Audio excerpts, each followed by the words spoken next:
નમસ્કાર મિત્રો. 29 ડિસેમ્બરની એક ઘટના કે જે આજે પણ ચર્ચામાં છે. નવનીત બાલધિયા સાથે શું થયું, શા માટે થયું, આની પાછળ કોણ જવાબદાર છે?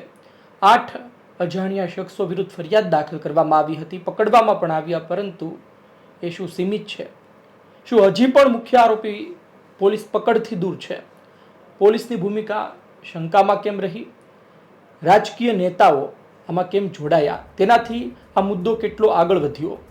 સૌથી અગત્યની વાત એ છે કે આવનાર દિવસમાં ન્યાય મળશે કે નહીં. વિસ્તારથી વાત કરવી છે, સમજવું છે કે શું ચાલી રહ્યું છે, અત્યાર સુધી શું થયું છે. અમારા ગુજરાત તક હેડ નિશિતભાઈ રાજ્યગુરુ આપણી સાથે વાત કરશે.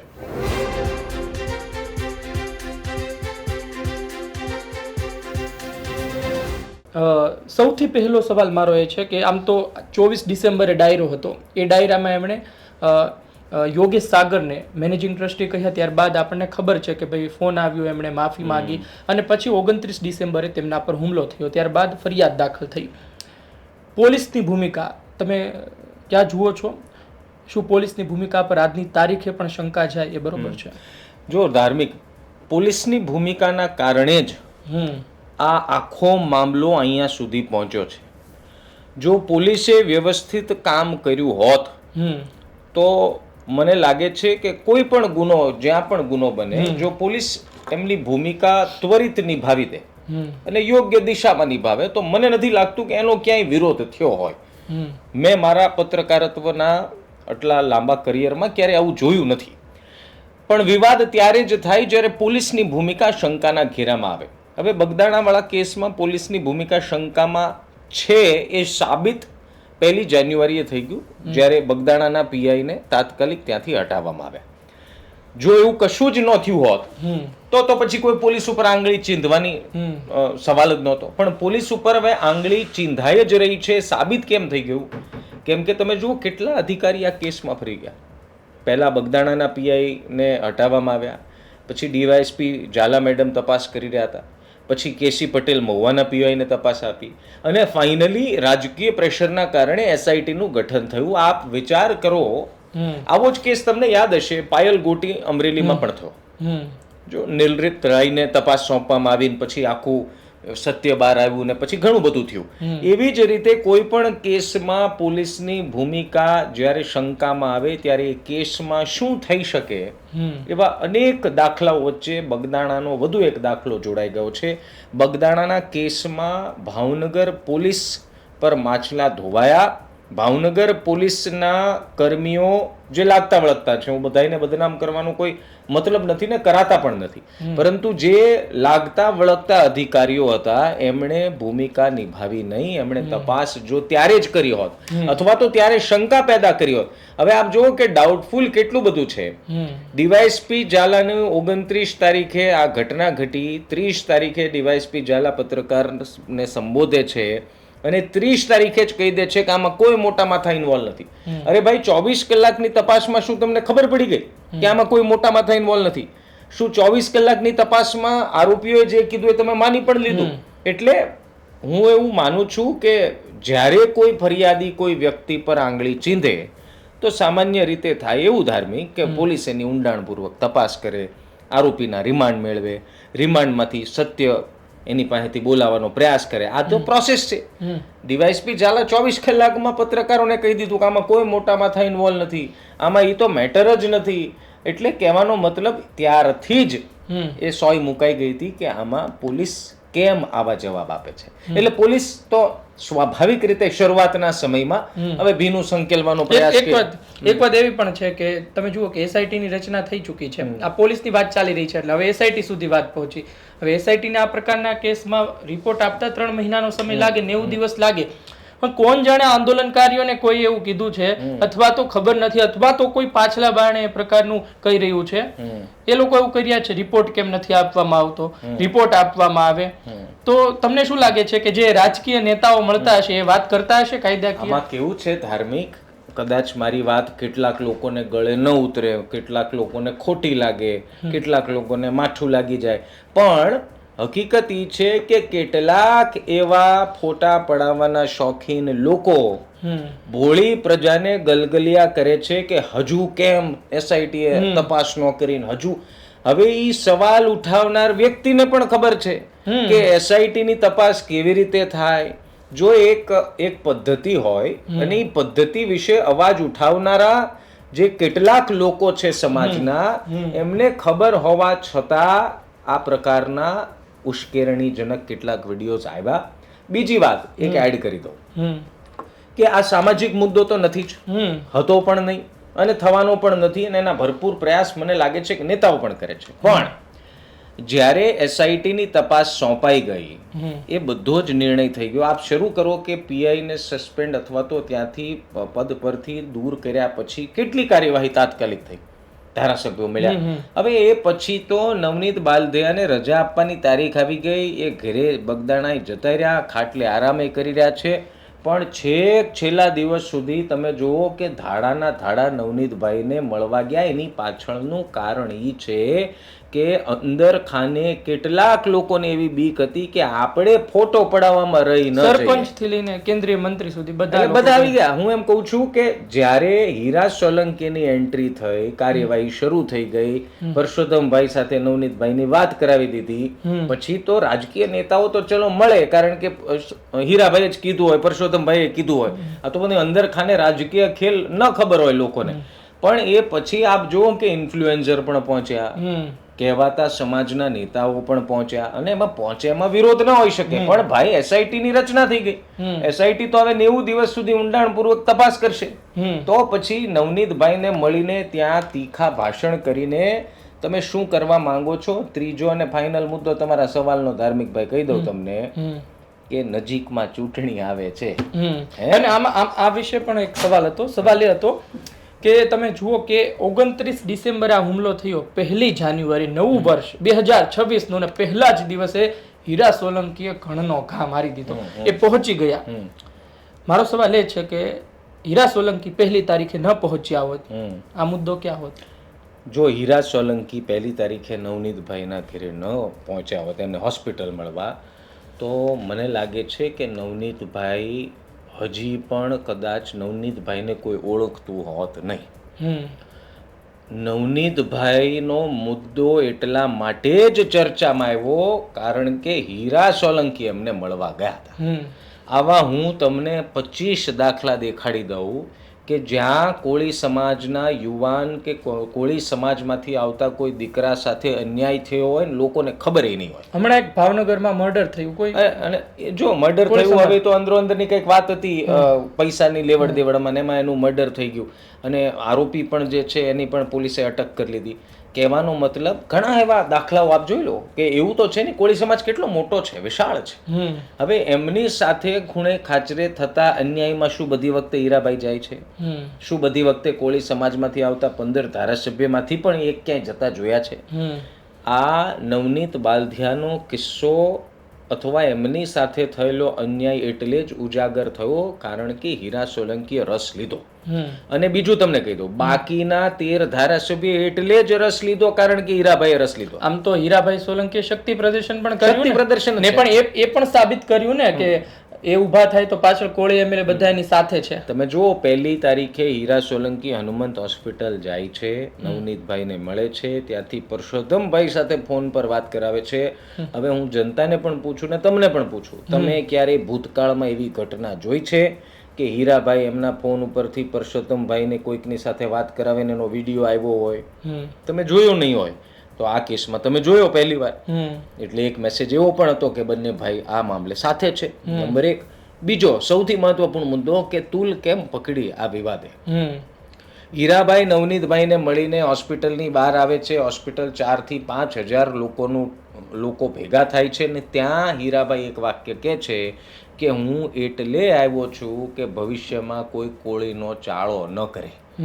તમે સમજો કે જે નેતાઓની સાથે લાખોની ભીડ જોડાયેલી હોય, એમના સમર્થકો હોય, જે સમાજ અવળો મોટો હોય, એ સમાજના નેતા જો આવું નિવેદન આપે તો એનાથી એક વસ્તુ સાબિત થાય કે અમે નવનીતભાઈની સાથે છીએ, અને જ્યાં સુધી આ મામલો પતશે નહીં ત્યાં સુધી અમે મૂકવાના નથી. બીજો, આ મામલો હીરાભાઈના આવવાથી તો મોટો થયો જ છે. નહીં, વચ્ચે સવાલ એ પણ ઉદ્ભવે કે તમે જુઓ કે હીરાભાઈ આવી રહ્યા હતા તો એની પત્રિકા બની, એના પોસ્ટર બન્યા, હીરાભાઈ પહોંચી રહ્યા છે આ સમયે આ જગ્યાએ પહોંચી જવું, અને ખૂબ હોસ્પિટલમાં તો આટલા લોકોને હાજર પણ ના રહેવું જોઈએ, અન્ય દર્દીઓ પણ હોય, પણ આટલી મોટી માત્રામાં લોકો હાજર રહ્યા, હાજર તો રહ્યા પણ હીરાભાઈ પાછું ભાષણ પણ આપ્યું. તો તમને શું લાગે છે કે ત્યાં મુલાકાત કરીને હીરાભાઈ સોલંકી નીકળી શકતા હતા કે પછી કોઈ અન્ય વ્યક્તિએ તેમના પોસ્ટર વાયરલ કર્યા? જો આવા કેસમાં જ્યારે સમાજના નેતા આવતા હોય, ભૂતકાળમાં પણ આપણે જોયું છે કે સમાજના નેતા આવતા હોય ત્યારે ઓટોમેટિકલી ભીડ ભેગી થઈ જાય. નંબર 1, એમાં પણ તમે પત્રિકા વાયરલ કરો. અચ્છા, બીજી એક અંદરની વાત એ છે ધાર્મિકભાઈ, કદાચ લોકોને ખબર હશે જે મહુવાના છે અથવા અને જે મહુવાના નથી એમને પણ કહી દઉં કે એવી વાત છે કે જે વ્યક્તિ પર નવનીતભાઈ આરોપ લગાવ્યો, જયરાજ આહિર, માયાભાઈના દીકરા, કેટલાક લોકોનું કહેવું એવું છે કે આ હીરાભાઈ વખતે હાજર લોકો એ મહુવાના જ નહોતા, એ આજુબાજુના ગામડેથી ત્યાં આવ્યા હતા. તો તમને મનમાં સવાલ થાય કે આજુબાજુના ગામડેથી હીરાભાઈને મળવા આવ્યા કે નવનીતભાઈને? ના, વાત અંદર ખાને કંઈક બીજી છે. હીરાભાઈને એ સ્થળ પર રજૂઆત પણ થઈ છે અને આ પહેલા પણ હીરાભાઈને 2-3 રજૂઆત પહોંચી છે. માત્ર હીરાભાઈ નહીં, શિવાભાઈ ગોહિલને પણ રજૂઆત થઈ છે, તળાજાના ધારાસભ્યને રજૂઆત થઈ છે, પરસોત્તમભાઈ સોલંકીને ભૂતકાળમાં રજૂઆત થઈ છે. એટલે આ એક જુવાળ અચાનક ઊભો કરવામાં નથી આવ્યો, થયો છે. પણ હા, તમારી વાત સાચી છે કે કદાચ મળી લીધું હોત નવનીતભાઈને અને પછી ક્યાંક મળ્યા હોત, સભા કરી હોત તો ચિત્ર થોડું અલગ પ્રદર્શિત થાત. પરંતુ ખેર, સમાજનો મુદ્દો હતો એટલે હીરાભાઈ આવ્યા. અને તમને કદાચ ખબર હશે કે હીરાભાઈ મહુવા આવ્યા એ પહેલા મારી વાત થઈ હતી, જે આપણે એ રેકોર્ડિંગ પણ લોકોએ ખૂબ એને જોયું ને વાયરલ પણ થયું. ત્યારે પણ મેં હીરાભાઈને સવાલ પૂછ્યો તો એ વિડીયોમાં જોજો કે તમે મહુવા જઈ રહ્યા છો તો તમે આગળ હવે શું કરવાના છો? સમાજ સાથે રહેવું પડશે. મળ્યા પહેલા હીરાભાઈના મારી સાથેની વાતચીતમાં શબ્દ એ હતા કે ઉકેલ નહીં આવે ત્યાં સુધી લડીશું. ને એક શબ્દો એમના ખૂબ મહત્વના હતા કે સમાજ સાથે રહેવું પડશે, આ એમના શબ્દો હતા. અને એ જુઓ તમે, એ પરસોત્તમભાઈ સોલંકી હોય કે હીરાભાઈ સોલંકી હોય, ભૂતકાળમાં કુદરતી આપદા હોય કે આવા પ્રકારના કિસ્સા હોય, આ બે નેતા એવા છે જે હંમેશા સમાજ માટે આગળ ઊભા રહેતા દેખાય છે અને રહ્યા છે. જો પરસોત્તમભાઈ સોલંકીને તમે ક્યારેય સવાલ પૂછો કોળી સમાજનો તો એ કે સમાજ માટે તો કરવું પડે, સમાજથી જ અમે ઉજળા છીએ, અને એ વાત સારી રીતે જાણે છે. પણ લોકો સમજો, ધાર્મિક ડાઉટ શું કામ કરે, શંકા શું કામ કરે કે તમારા વર્તન કરવાના અથવા તો તમારે કોઈ મુદ્દો ઉઠાવવાના માં કમ્પેરિઝન આવી જાય કે તમે આમાં નથી બોલતા પણ આમાં બોલ્યા. હા, સૌથી અગત્યની વાત વચ્ચે કરી દઉં કે જ્યારે આપણે ત્યાં ઊંચા નીચા કોટડા હોય, કંપનીનો અત્યાચાર હોય, લાઠીનો બનાવ હોય, વિછાનો બનાવ હોય, બોટાદનો કડદાકાંડનો બનાવ હોય, પોલીસે ઘરમાં ઘર જઈને એ માર્યા, આ બધી પરિસ્થિતિમાં મેં નથી જોયું કે 3 દિવસમાં હીરાભાઈ પહોંચી ગયા હોય. એટલા માટે પણ સવાલ થયો. વિછિયા મામલે તો આપણે ધારાસભ્યોના વિડીયોઝ સવાલ પૂછતા બનાવ્યા હતા. એ વિડીયો વાયરલ થયા પછી પણ કોઈ ધારાસભ્ય નહોતું બોલ્યું. એ સમય એક વાત એ પણ વચ્ચે ઉમેરી દઉં કે એ સમયે જ્યારે આપણે પ્રયત્ન કર્યા હતા કેટલા ધારાસભ્યો બોલે છે, ત્યારે હીરાભાઈ સોલંકીએ એ બાબતે વાત તો કરી હતી 100% વિછિયા બાબતે, પણ મુલાકાત આટલી ઝડપમાં નહોતી. અને મુલાકાત બોટાદમાં પણ જો ને કેટલા દિવસે થઈ, જામીન મળ્યા આગલા દિવસે. એ સમયમાં તો બોટાદમાં તો સૌથી આશ્ચર્યની બાબત એ છે કે કોંગ્રેસના પણ કોઈ એમએલએ નહોતા બોલ્યા, ઇવન આપથી આવતા એમએલએ પણ ચૂપી સાધી હતી, ને આમાં પાછા બધા સાથે. એટલે કઈ સમજાતું નથી કે અંદર ખાને ક્યારે શું કરવું, એના કોઈ મેસેજ જતા હશે. જે મિત્રોને ખબર પડતી જશે, તમે બધા હોશિયાર છો અમારી કરતા, તેમ છતાં મારું જેટલું જ્ઞાન છે એટલું કહી દઉં કે આ આખો એ રાજકીય રાજ રમત છે. જો તમે જે પણ નેતાને સપોર્ટ કરો છો, તમારા જે ફેવરિટ નેતા છે એમાં કોઈ વાંધો છે એવી વાત નથી, પણ ક્યારેક એની પાછળની રાજનીતિ પણ સમજવાનો પ્રયાસ કરજો, જેમાં તમને નુકસાન ફાયદાની વાત નથી. અહીંયા સમાજના નેતા તો સમાજના રહેવાના, હીરાભાઈ તો હીરાભાઈ જ રહેવાના, અને સમાજ માટે ઊભા રહેવાનું હશે ત્યાં તો કદાચ ઊભા રહેશે.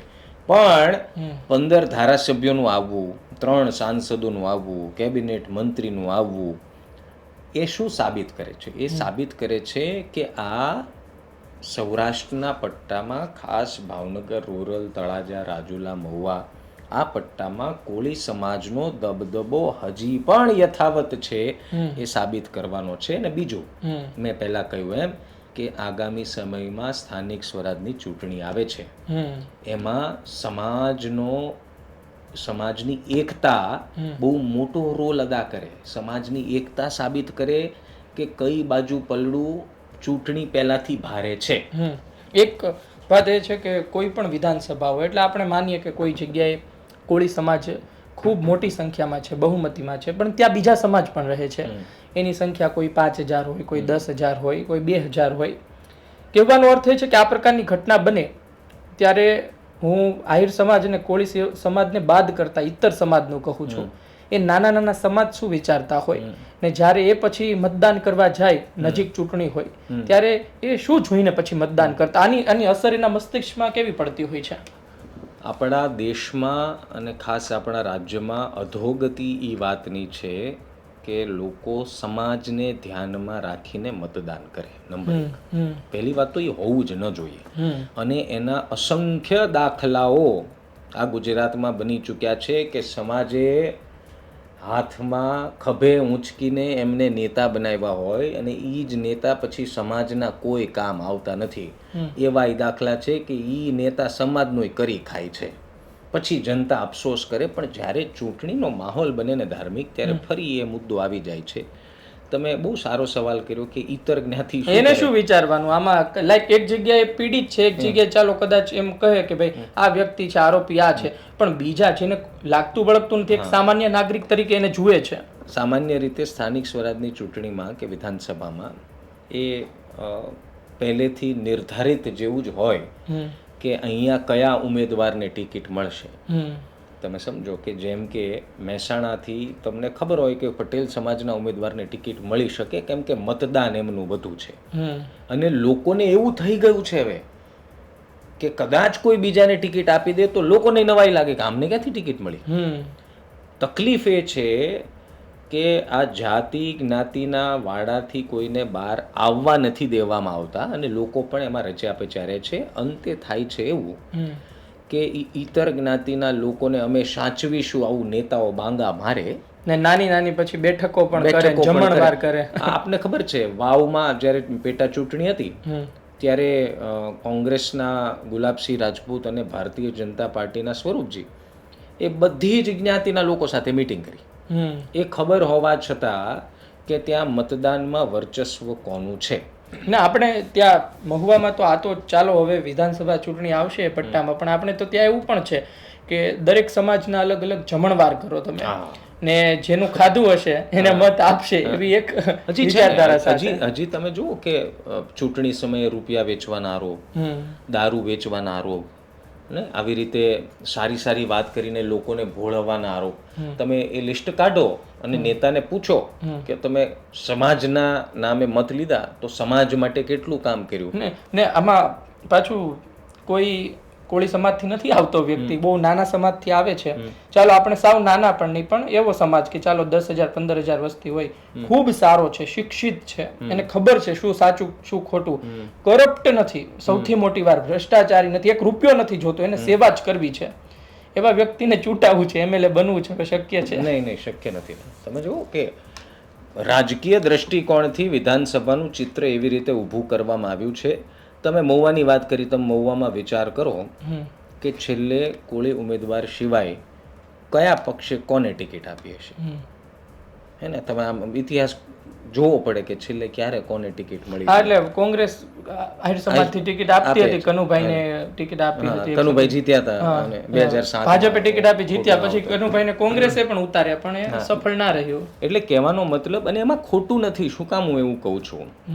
એનું કારણ એ છે કે જ્યારે તમારા વિધાનસભામાં મતદારોનું વર્ચસ્વ એક તરફી હોય ત્યારે રાજકીય પક્ષો શું કામ એવું રિસ્ક લેરિંગ જ ના કરે?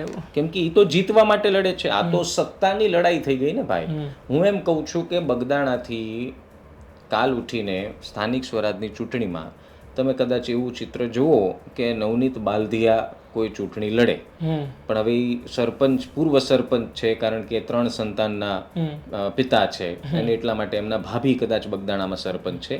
પણ હવે નવનીતભાઈ એવો ચહેરો થઈ ગયો છે કે સમાજ એમને ન ઓળખતો હોવા છતાં પણ પ્રેમ કરે છે. પણ આપણે એવા નિશિતભાઈ ઉદાહરણ જોયા છે કે જે તે સમયે કોઈ વ્યક્તિ હોય એની સાથે કોઈ ઘટના બની તો બહુ પ્રેમ મળે, ખૂબ પ્રેમ મળે. પણ એવા દાખલા છે કે અમુક સમય પછી ખાલી 2 થી 5 વર્ષ પછી એ ચામ પણ ના હોય, એ લોકો બોલાવતા પણ ના હોય, એ વ્યક્તિ શું કામ કરી રહ્યો છે એની પણ કોઈને પડી નથી હોતી. એવા ઉદાહરણ એ જ વિસ્તારથી છે, નામ નહીં લેવા આપણે. એ વ્યક્તિના સ્વભાવથી નિર્ભર કરે છે. આંદોલનથી નેતા બનેલા કિસ્સાઓ ગુજરાતમાં ઘણા છે. અલ્પેશ ઠાકોર, હાર્દિક પટેલ, વરુણ પટેલ, જે 2015 પહેલાં હાર્દિક પટેલને કોઈ ઓળખતું નહોતું એ આજે ધારાસભ્ય છે. જે અલ્પેશ ઠાકોરને વ્યસન મુક્તિના અભિયાન પહેલાં કદાચ કોઈ ઓળખતું નહોતું, એમના વિસ્તાર સિવાયની વાત કરું છું, એ આજે ગાંધીનગર દક્ષિણના ધારાસભ્ય છે. કહેવાનો મતલબ એ વ્યક્તિમાં રાજકીય કુનેહ કેટલી છે એના પર નિર્ભર છે. ને બીજું, એ વ્યક્તિની આંગળી કોણ પકડે છે પછી પાછું પકડવું જોઈએ. હવે હું એમ કહું છું કે હીરાભાઈ આવ્યા, નવનીતભાઈને મળ્યા, નવનીતભાઈને ન્યાય અપાવવા માટે બળ કર્યું, મહેનત કરી, એ પછી નવનીતભાઈના ખબર અંતર પૂછાતા હશે ફોન ઉપર, તો આપણને કદાચ નવનીતભાઈ ન કહે કે હીરાભાઈ ન કહે કે ભાઈ અમે નવનીતભાઈને ફોન કર્યો કે નહીં, પરંતુ આ વ્યક્તિને જ્યાં સુધી ન્યાય ન મળે ત્યાં સુધી હું માનું ત્યાં સુધી નવનીતભાઈ થાકી જતા હશે ફોન ઉપર. પણ આ બહુ ટૂંક સમય માટે ત્યારે રહે જ્યારે નવનીતભાઈ પણ આ વાતથી કંટાળીને પોતાના હાથ ઊંચા કરી લે કે હવે થઈ ગયું. અમને એક વચ્ચે એ પણ સવાલ હતો કે શું નવનીતભાઈના ખભે એક પછી એક બંદૂક ફૂટી રહી છે, જેને રાજકારણમાં આગળ જવું છે એ પણ ફોડી રહ્યા છે બંદૂક, જેને ટ્રસ્ટમાં ફેરફાર કરવો છે એ પણ એને ખભો બનાવીને વાપરી રહ્યા છે. અને આપણે જોઈએ છીએ કે ભાઈ વિસ્તારનું રાજકારણ પણ કેટલું ખતરનાક છે આપણે પટ્ટામાં, તેમાં પણ લોકો આવી રહ્યા. હું એમ નહીં કહેતો બધા, પણ 2% તો હશે ને બંદૂક ફોડવા વાળા.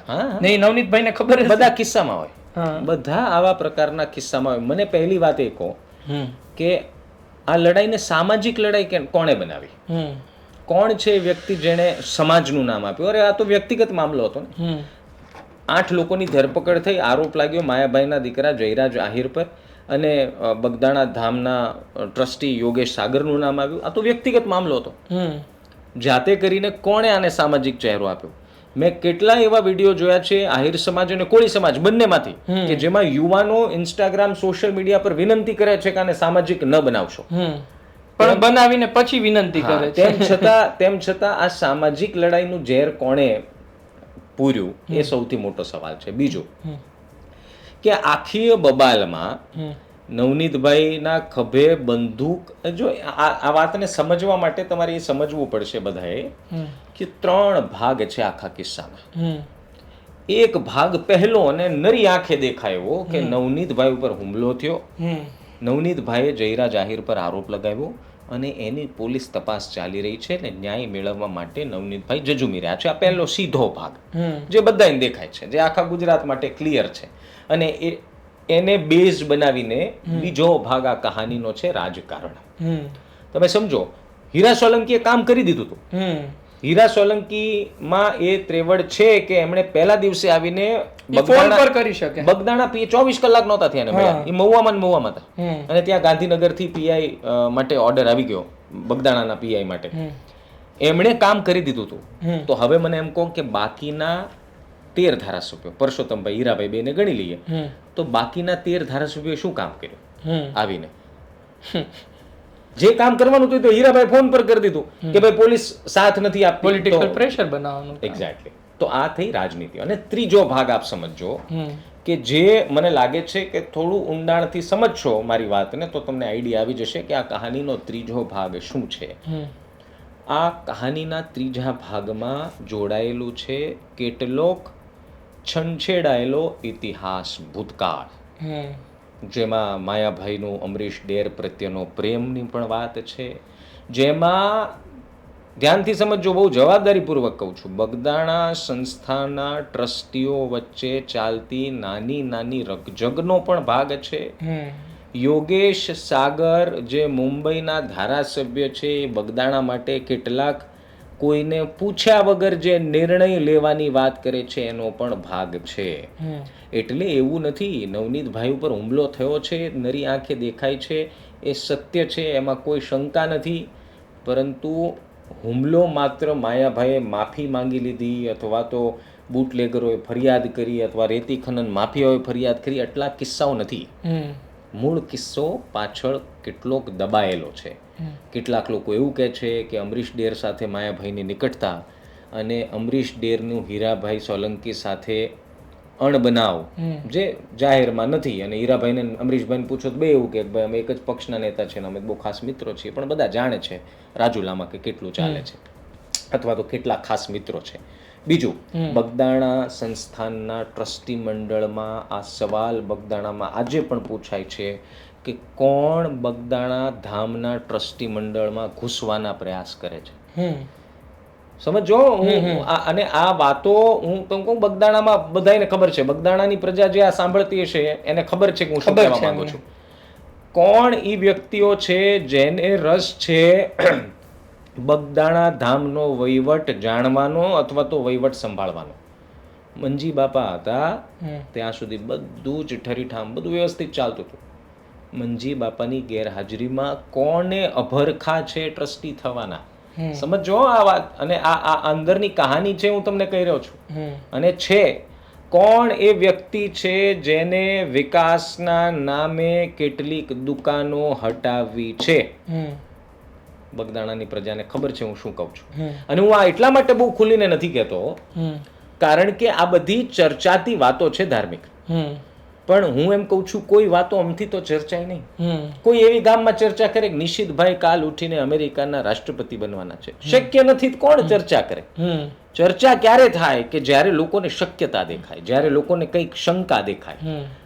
તો બગદાણાની પ્રજા, મહુવાની પ્રજાને મારો આ સીધો અંદેશો છે કે કોણ વ્યક્તિ બગદાણામાં વિકાસના નામે ધંધો કરતા નાના મધ્યમ ગરીબ લોકોની દુકાનો હટાવવાની વાતો કરતું હતું. 6 મહિના પહેલા ગુરુ પૂનમે જે મંડળની બેઠક મળે છે એ બેઠકમાં કોણે એવી જાહેરાત કરી હતી કે યોગેશ સાગરને કદાચ આપણે મેનેજિંગ ટ્રસ્ટી બનાવવા જોઈએ? આ બધી એવી વાતો કહું છું જે તમે ક્યાંય વિડીયો નહીં સાંભળ્યો, એ તમને કહી દઉં. અને હું એટલા માટે આજે કહું છું અને હજી તો ખુલીને કહીશ કેમ કે અત્યાર સુધી હું ખોદતો હતો કે આમાં મૂળ કારણ છે શું ભાઈબંધ. અને આ સમજો, જો હું એવું નથી માનતો કે આ કારણને લીધે નવનીતભાઈ ઉપર હુમલો થયો, આપણે એવા કહેનારા કોઈ નથી, આપણે કોર્ટ કે પોલીસ નથી, એ એનું કામ કરશે, પણ આ કિસ્સો કોઈના ધ્યાને ન આવે એવા પ્રયાસ પણ થઈ રહ્યા છે. અને સૌથી અગત્યના છેલ્લા 2 સવાલમાં રહ્યા છે. એક સવાલ એ છે કે પોલીસ એનું કામ કરી રહી છે, સજા આપવાનું કામ કોર્ટનું છે. તમે વાત કરી એમ જયરાજ આહિરનું નામ ચર્ચાયું. દાઠા જિલ્લા પંચાયત જયરાજભાઈ લડવાની તૈયારી કરતા હતા. આ દાઠા જિલ્લા પંચાયત ગીગાભાઈ ભમ્મર જે ભૂતકાળમાં વિવાદમાં આવી ચૂક્યા છે, જીભ લપસીને બધું આપણે સાંભળેલું છે, એમનું ત્યાં રાજ છે, એક ચક્રી શાસન. ત્યાં સેંધ પાડવાની પૂરી તૈયારી હતી. આ વચ્ચે જયરાજ આહિર પહેલું પગથિયું ચડે એ જ પહેલા, એટલે કે હું એમ કહું કે આમાં નામ ન આવે, એસઆઈટીમાં નામ ન આવે તો પણ એની ઇમેજ તો એટલી ખરડાઈ ગઈ છે કે હવે એ ક્યારેય પણ ચૂંટણી લડે આ એક મુદ્દો તો બનશે. જો મોટા ભાગના લોકો, કોળી સમાજમાંથી આવતા લોકોને એક એવી લાગણી છે નવનીતભાઈ પ્રત્યે, અને નવનીતભાઈની વાતને સત્ય માનીને એવું માની બેઠા છે કે આમાં જયરાજનો વાંક છે. બરોબર છે. અને એકંદરે 2 શક્યતાઓની વાત કરીએ. એકંદરે માની લઈએ કે આમાં જયરાજનો વાંક છે ને એસઆઈટીમાં કદાચ જયરાજનું નામ ખુલે અને જે આરોપ લાગ્યા છે એની ઉપર આપણે આ એક આશંકા છે, સત્ય હું બોલું છું એવું નથી, આશંકા ઉપર વાત કરીએ છીએ. તો આપ વિચાર કરો કે જયરાજ આહિરને રાજકીય રીતે બેઠા થવા માટે કેટલો સમય લાગે. અને એમાં પણ તમે જે દાઠાની વાત કરી, ગીગાભાઈ ભમ્મર ખુદ એટલા મજબૂત છે ત્યાં કે જેને હરાવવા માટે કોઈ પણ વ્યક્તિએ, જયરાજ આહિરની વાત નથી કરતો, કદાચ હું લડવાનો વિચાર કરું તો મારે પણ ગ્રાઉન્ડ ઉપર ખૂબ મહેનત કરવી પડે, અને એ જયરાજ આહિર મહેનત કરતા હતા એવા આપણે દ્રશ્યો જોઈ ચૂક્યા છે. બરોબર, આ થઈ વાત તમને. અને બીજી એક શક્યતાની વાત ને આમાં પાછું એ પણ પૂછવાનું કે આપણને ઘણા લોકો એવું કહેતા હતા કે ભાઈ જેમના પર આરોપ લાગે છે તો એ વચ્ચે રોજગારીના મેળા કરતા તો એ ક્યાં કોઈ એક સમાજ માટે હતા, એમાં કોળી સમાજની દીકરીઓ હતી. મને તો ત્યાં સુધી સમાચાર ઘણાય આપ્યા. આપણે સમાચાર ચલાવતા હોય તો કોકને લાગી આવે તો સમર્થક ફોન કરે કે તમે આ ચલાવો છો પણ તમે જાણો છો કે આ વ્યક્તિએ અન્ય સમાજની કેટલી દીકરીઓના લગ્ન કરાવ્યા, આ બધું. તો એ બધું શું લોકો ભૂલી જાય પછી? જો હું એવું માનું છું કે હમણાં જ જયરાજના કેટલાક જૂના વિડીયોઝ વાયરલ થઈ રહ્યા છે કે જેમાં કોકને મદદ કરતા હોય. એક વસ્તુ બહુ સત્ય એ છે, બહુ જરા ધ્યાનથી સાંભળજો, આ પણ એક બહુ જવાબદારીપૂર્વક વાત કરું છું. તમે ગમે તેટલી ગમે તેને મદદ કરો, તમને કોઈએ અધિકાર નથી આપ્યો કે તમે કાયદો હાથમાં લો. આ હું જો આયર સમાજ છે ને એ મહુવામાં કઈ આજકાલનો નથી વસતો ભાઈ, એનો ઇતિહાસ જોડાયેલો છે, મહુવા સાથે ઇતિહાસ જોડાયેલો છે. અચ્છા, મહુવામાં રહેતા લોકો જાણે છે કેટલાય તબીબો મહુવાને આયર સમાજે આપ્યા છે, આજે પણ છે, એક્ટિવ છે. કહેવાનો મતલબ ધાર્મિક ઈ છે કે જે આરોપ લાગ્યા એની વાત કરી રહ્યા છે કે તમે મદદ કરી હશે, તમને એક સવાલ થયો, એક સામાન્ય વ્યક્તિને જેમ એક ક્યુરિયસ સવાલ થયો કે મદદ કરી હોય તો લોકો શું ભૂલી જતા હશે? હવે આજકાલ લોકો પૈસા વ્યાજે પૈસા લઈને આપવાનું ભૂલી જાય છે એટલે આ તો ભૂલી જ જાય. પણ એક રોષ કેવો છે હું તમને કહું. મેં તમને જે પહેલા વાક્ય કીધું એમ કે તમે મદદ કરતા હો, તમે સારા વ્યક્તિ છો, તમે લોકોની વારે આવો છો, પછી એ સમાજને વાળો નથી જોતા તમે કે કયા સમાજના છે, કયા ગામના છે, તમે મદદ કરી હશે, પણ એનો મતલબ એવો નથી થતો કે તમે મન પડે કરો. આ રોષ એનો છે. રોષ એનો નથી કે તમે મદદ કરીને અમે ભૂલી ગયા. રોષ એનો છે કે ભાઈ તમે, તમારા પર આરોપ ક્યારે લાગ્યો? જે દિવસે નવનીતભાઈ પર હુમલો થયો એ જ દિવસે જયરાજે ફોન કર્યો હતો, જે કોલ રેકોર્ડિંગ છે એવું આરોપ લાગે છે કે નવનીતભાઈને જયરાજે એ જ દિવસે ફોન કર્યો જે દિવસે નવનીતભાઈ પર હુમલો થયો. તો પોલીસ હવે તપાસ છે ને કે 5 દિવસ માયાભાઈ આહિરે માફીનો વિડીયો 25 તારીખે બનાવ્યો, એના 4 દિવસ પછી જયરાજ આહિર નવનીતભાઈને મળવા શું કામ માંગતા હતા? શા માટે રાજુભાઈ નવનીતભાઈને મળવા માંગતા હતા? કહેવાનો મતલબ એ છે શંકા તમારી ઉપર થાય પછી લોકો એ યાદ ન રાખે કે તમે મદદ કેટલી કરી હશે. અને બીજું, આપણને તો એક જ સાઈડ ખબર છે ને કે જયરાજભાઈ આહિરે લોકોને મદદ કરી. કદાચ હું એમ કહું છું કે મહુવાની હનુમંત હોસ્પિટલ પહોંચેલા 4-5 હજાર લોકો એ કોના કહેવાથી ત્યાં પહોંચ્યા? દૂર દૂર ગામથી શું કામ આવ્યા હતા? આ સવાલની પણ જ્યારે ગ્રાઉન્ડ ઉપર કોઈ તપાસ કરે તો ખબર પડે કે આમાં 2 રસ્તા જઈ રહ્યા છે. જે હવે તકલીફ એ છે કે એક જ રસ્તાની ચર્ચા ને વાત ચાલે છે. નામ ન આવ્યું, એસઆઈટી રિપોર્ટમાં નામ ન આવ્યું, 2-3 જે મહિના આવે પછી જયરાજનું ભવિષ્ય શું જુઓ છો? અથવા મુદ્દાને જો એક સવાલ બધાએ વિચાર કરવાની જરૂર છે. હું જો આજે સોશિયલ મીડિયામાં કોઈને ટ્રોલ કરી દેવા, સોશિયલ મીડિયામાં જો અમારું કામ સમાચાર ચલાવવાનું છે. કેટલાક લોકો અમને મેસેજ કરે કે આમ કરી નાખ્યું, તમે આમની વાત કેમ નથી કરતા? ભાઈ, અમારું કામ ઓથેન્ટિસિટીને ધ્યાનમાં રાખીને કોકે બોલેલા શબ્દો પર રાજકીય ચર્ચા કરવાનો અમારો મુખ્ય હેતુ હોય, જેથી કરીને તમે એક જ કહાનીની 4 દિશાઓ સમજી શકો. એ અમારું કામ છે. અમે એની માટે 5 જણાને ફોન કરતા હોઈએ, ત્યાંના લોકલ જે રહેવાસી લોકો છે એમને મળવાનો પ્રયાસ કરતા હોય, અમારી ટીમ જતી હોય ત્યાં, અને એ પછી અમે કોઈ વસ્તુ ચલાવીએ છીએ. અને બીજું, જે વસ્તુ વિચાર કરવાની છે, ખાસ વિચાર કરજો. આમાં કોઈનો પક્ષ લેવાની વાત નથી, પણ તમે ખુદને નવનીતભાઈની જગ્યાએ અને તમે ખુદને જયરાજ આહિરની જગ્યાએ, બંને જગ્યાએ મૂકીને જોજો કે નવનીતભાઈ પર શું વીતતી હશે અત્યારે. કદાચ એમને, આપણને એવું લાગે છે કે એમને ગલગલિયા થતા હશે, મજા આવતી હશે, પણ એમને જે દુઃખ સહન કર્યું, અથવા તો એમને ગામમાં ગયા પછી કેટલાક લોકો મળીને એવું પણ કીધું હશે ને કે આવું નહોતું કરવાનું, કેટલું પૂછ્યું હશે. હવે એ જ વસ્તુ તમને જ્યારે નવનીતભાઈ માટે અત્યારે વિચારીને ખરાબ લાગે છે, તમે વિચાર કરો. તમારા સવાલને ધ્યાનમાં રાખીને હું આ કહું છું કે માની લઈએ એકંદરે કે જયરાજનું નામ એસઆઈટીમાં નથી આવતું, તો આપ વિચાર કરો કે જયરાજ આહિર માટે આ સમય કેટલો ખરાબ વીતે છે. આપણે એકંદરે એવું માની લઈએ કે આ એમનું નામ નથી આવ્યું. આપણે પહેલા વાત કરી કે એમનું નામ આવ્યું તો શું થાય? હવે આપણે એ વાત કરી કે એમનું નામ ન આવ્યું તો શું થાય? તો આપ મને કહો કે એમને જે બદનામી અત્યારે થઈ રહી છે એનું વળતર કોણ આપશે? સમાજ આપશે? શું એમના પણ એ તો મિત્રો કે જે- પોલીસ અપાવશે? એ ઝેરનું તો સિંચન થઈ ચૂક્યું છે, હવે હું એ જ કહું છું નીકળશે કે અને એનું વળતર મળી જ ન શકે. હા ના વળે અને છે. એ જ આ ડિજિટલ મીડિયા એ જ આ ડિજિટલ દુનિયાનો એક ડ્રોબેક છે, એક નુકસાની છે હમ, કે કોઈ માણસને આરોપી તરીકે ચિતરી નાખ્યા પછી એ આરોપી નથી પણ નીકળતો તો પણ કાયમી લોકોની નજરમાં એ આરોપીની જેમ લોકો એને ટ્રીટ કરે છે. જો કે પછીનો વસ્તુ છે, પણ આવા કિસ્સાઓ અમે તો જોઈ ચૂક્યા છીએ હમ, કે જ્યારે આરોપીઓને આપણે ઘણીવાર એવું પણ સાંભળ્યું છે ને કે કોર્ટ 5 વર્ષ પછી કોઈને રજા આપે છે અથવા તો એની સજા કેન્સલ થાય છે, તો એનું વળતર તો કદાચ હું માનું છું તો કે કોર્ટ કોઈને આદેશ કરતી હશે, એવા કિસ્સાઓ થયા હશે કે એમનું વળતર ચૂકવવામાં આવે, પણ માનસિક અને સામાજિક વળતર છે કે છે જ નહીં, એ તો ભોગવવાનું જ છે. હવે છેલ્લો સવાલ, સૌથી અગત્યનો સવાલ અત્યારની આજની તારીખે સમાચાર એ મળ્યા થોડા સમય પહેલા કે સરપંચો એકબીજાને વાત કરી રહ્યા છે. સરપંચો કોળી સમાજના જે બધા સાથે રહેતા હોય એમની કોઈ બેઠકની પણ વાત કરી, રાણા વાવ ને બધી, કે આપણે હવે શું કરવું જોઈએ. વાત ત્યાં સુધી પહોંચી કે ભાઈ જો માગ પૂરી ના થાય તો રાજીનામા આપી દેવાના. ઘણા એવું કીધું કે અમે આત્મવિલોપન કરી દઈશું. આપણે પૂછ્યું 2-5 લોકોને કે આ બધું શું ચાલી રહ્યું છે, સરપંચો આવી બધી બેઠકોની વાત કરી રહ્યા છે, કોઈ આત્મવિલોપનની વાત કરી રહ્યું છે.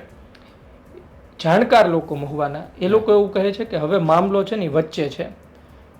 મામલો વચ્ચે એ પ્રકારે છે કે 15 ધારાસભ્યો ગયા, 3 સાંસદ ગયા, કેન્દ્રીય મંત્રી ગયા, અને આ પછી પણ એમને જેને આરોપી બનાવવા છે અથવા એમને જેને નકુચામાં લેવા છે એ નહીં આવે તો પછી ગામ કેટલી ઠેકડી ઉડાડશે. આ સવાલ અત્યારે સૌથી વધુ ચર્ચાઈ રહ્યો છે. એક દાખલાથી તમને સમજાવું આખી ઘટના. એક માણસને તરતા બહુ આવડે, તમને સમજી લેજો. એ માણસ ગામમાં બહુ ફેમસ, બહુ તરવૈયો, જોરદાર ભાઈ. એટલે ગામના 4-5 યુવાનો રોજ દૂર બેઠા બેઠા જોવે કે જે તરવૈયો ભાઈ છે એ દોડીને ડેમેથી કૂદકો મારે ને તરે ને ઓલી બાજુ નીકળી જાય. અઠવાડિયું હાલ્યું. એમાંથી એક વ્યક્તિ ભાઈબંધોમાંથી જે દૂર બેસીને જોતા હતા એમણે એવું કીધું કે આ તો હાવ હેલું છે, આ તો આપણેથી થઈ જ જાય. એક જણાએ પાનો ચડાવ્યો અને તરવૈયાને જે દૂરથી બેહીને જોઈને મજા લેવાની હતી, જે 5 જણા બેઠા હતા એમાંથી એકે પાનો ચડાવ્યો. 5માંથી કોઈને તરતાય નહોતું આવડતું, ઈ પણ ઓલાની કોપી કરવાની લાઈમાં ત્યાં દોડીને ડેમે કૂદકો માર્યો અને પછી નુકસાની ભોગવવાનો સમય આવ્યો. આ દાખલાથી તમે શું સમજ્યા? કોકને જોઈને તીખા ભાષણ આપી દેવા, પોતાના સમાજના વડીલ નેતાઓને જોઈને આપણે પણ બાંગાઓ મારવા, ખોટે ખોટા વાયદાઓ કરી દેવા, ગાંધીનગર ખોટે ખોટું મળવા જવાનું અને ગામમાં એવું કહેવાનું કે આપણે નવનીતભાઈને ન્યાય અપાવી દેવાનો છે. થાય એવું કે તમે જે વિચાર્યું હોય એવું ન થાય, તમને તરતા આવડતું ન હોય ને પછી તમે ડેમમાં ભૂસકા મારો તો યા તો તમને કોઈ બચાવવાવાળા હોવા જોઈએ અને યા તો તમારે જીવ ખોવો પડે. અત્યારના આવી સ્થિતિ છે ભાઈ. હું એમ કહું છું કે ગામમાં રહેતા નેતાઓ જે ગાંધીનગર બેઠા નેતાઓની રવાડે ચડીને જે અત્યારના આરોપ લગાવી રહ્યા છે, જેમને ખબર નથી કે ગાંધીનગર બેઠેલા નેતાઓ આવું શું કામ કરે છે, સૌથી વધારે નુકસાની ગામમાં રહેનાર વ્યક્તિને ભોગવવાની આવી એટલા માટે કારણ કે એમણે રોજ એ બધા લોકોનો સામનો કરવાનો જે હોસ્પિટલ ભેગા થયા હતા. આ તો બધા તમે સમજો ગાંધીનગર બેસે, આ બધાના બંગલા ગાંધીનગર છે. જઈને રાજુલા જશે હીરાભાઈ, ત્યાંથી ગાંધીનગર એમને કામ હોય એટલે ગાંધીનગર પોતાની ઓફિસમાં બેઠા હોય, ચેમ્બરમાં બેઠા હોય. પણ જે નાના નેતાઓ છે, જે કહેવાતા સમાજના યુવાનો છે, જેમણે ખોટે ખોટું કોકની વાતમાં આવીને આવેશમાં આવીને દુશ્મની પેદા કરી છે મનમાં, નુકસાની એમને છે. અને એ બધા લોકોને મારો સંદેશ છે કે આ વાતને તપાસ સુધી મૂકી દો, એસઆઈટીને તપાસ કરવા દો. 90 દિવસ પછી તમને પરિણામ જ્યારે આવશે ત્યારે રસ્તો મળશે ને કે આમાં શું કરવાનું છે. નેતાઓ તો આવીને પાના ચડાવશે કે આપણે આમ કરી નાખવાનું છે ને તેમ કરી નાખવાનું છે, પણ એમાં તમારી કેટલી નુકસાની છે એનો જરાક વિચાર કરજો. તો મહત્વના સવાલો પર દર્શક મિત્રો આપણે વાત કરી, ચર્ચા કરી. આ બધી વાત પરથી એક વાત એ ફલિત થાય છે કે આપણે હજુ જોવાનું છે, રાહ જોવાની છે આવનાર સમયમાં શું થાય છે. કારણ કે આ બધું થયું, પરંતુ આજ સોલંકી પરિવારમાંથી આવતા દિવ્યેશભાઈ સોલંકીએ બગદાણા મળવા ગયા હતા. હમ. બરોબર. ને આજ સોલંકી સરનેમ ઉપયોગ કરતા જેની સોલંકી સરનેમ છે પરંતુ બીજી પાર્ટીમાં છે, બીજા પરિવારથી આવે છે, બ્રિજરાજ સોલંકી એવું કહ્યું હતું કે ગાંધીનગર જવાની જરૂરત શું છે, આટલી મોટી વસ્તી છે, આટલા ધારાસભ્યો છો, તમારે ગાંધીનગર શું કામ જવું પડે? આ બધી વાત મહત્વની છે. ખેર, આપણે જોઈએ આવનાર સમયમાં શું થાય છે. આપનો અભિપ્રાય કોમેન્ટ બોક્સમાં લખજો. આપ શું વિચારો છો, આ ચર્ચા કેવી લાગી, આપનો અભિપ્રાય લખજો. ધન્યવાદ.